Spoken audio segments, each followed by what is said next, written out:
자, 최근 유동성 장세, 그래서 시장 전망이 참 어렵다고 합니다. 그래서 저희가 좀 특별한 시간을 마련해봤는데요. 오늘부터 3일 동안 저희가 리서치 센터장님들 직접 만나봐서 향후 시장 전망 그리고 대응 전략을 여쭤봤습니다. 자, 오늘이 바로 그 첫 시간입니다. 교보증권 김영렬 리서치 센터장 만나봤는데요.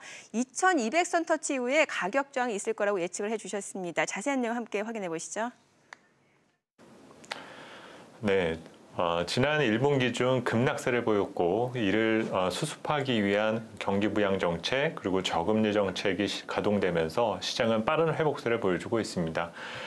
주식시장의 회복과는 대조적으로 실물 경제 회복이 더딘 양상을 보이고 있기 때문에 밸류에이션에 대한 어떤 저항은 하반기 후반부로 갈수록 조금씩 커질 것으로 보여지고 있고요.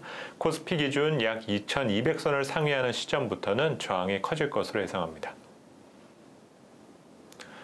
현재 제로금리와 유동성 공급에서 비롯된 이 간접적 경기 부양 정책은 가동된 상태인데요. 이 같은 정책이 효과를 내기 위해서는 가계의 소비가 되살아나고 글로벌 교역량이 회복되는 것들이 가장 중요하다고 볼 수 있습니다. 하지만 미중 격돌이 지속되어 가고 있다는 점, 그리고 정부와 기업 등의 어떤 공조 체계가 다소 좀 끈끈하지는 못하다는 점 등이 하반기 글로벌 금융시장의 불안 요소가 될 수 있다는 점 등을 경계해 둘 필요가 있겠습니다. 코로나 경기 침체 이후로 가장 글로벌 경제가 받는 위협 중에 하나는 생산성 저하 등을 들 수가 있습니다. 다행히 플랫폼 경제를 기반에 둔 언택 관련 산업 등은 기업들의 채산성과 수익성을 강화하는 데 도움을 주고 있다고 볼 수가 있겠는데요.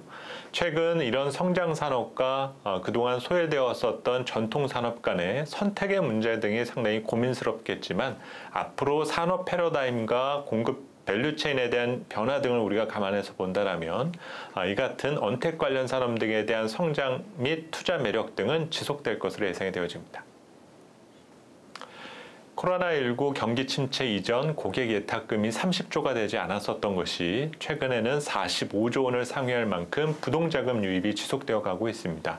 일부에서는 동학개미운동이라는 표현 등을 쓰고는 있지만 최근 부동자금이 주식시장으로 유입되는 것은 제로금리 환경하에서는 너무 당연한 경제활동의 변화다라고 평가가 되고요. 제로금리가 상당 기간 지속될 가능성이 크다는 것은 주식뿐만이 아니라 다양한 투자자산 등에 대한 관심 등을 가지실 필요가 있고 투자에 있어서의 활동력을 높이는 것이 앞으로 재테크에 있어서 중요한 부분이 되지 않을까라 보여집니다. 현재는 전형적인 강세장이라 부를 수 있습니다. 유동성이 공급되고 정책 역시 경제 친화적인 부분 등이 강세장의 분위기를 만든다라 볼 수가 있겠는데요. 문제는 강세장이 꼭 상승장이라고 볼 수는 없습니다.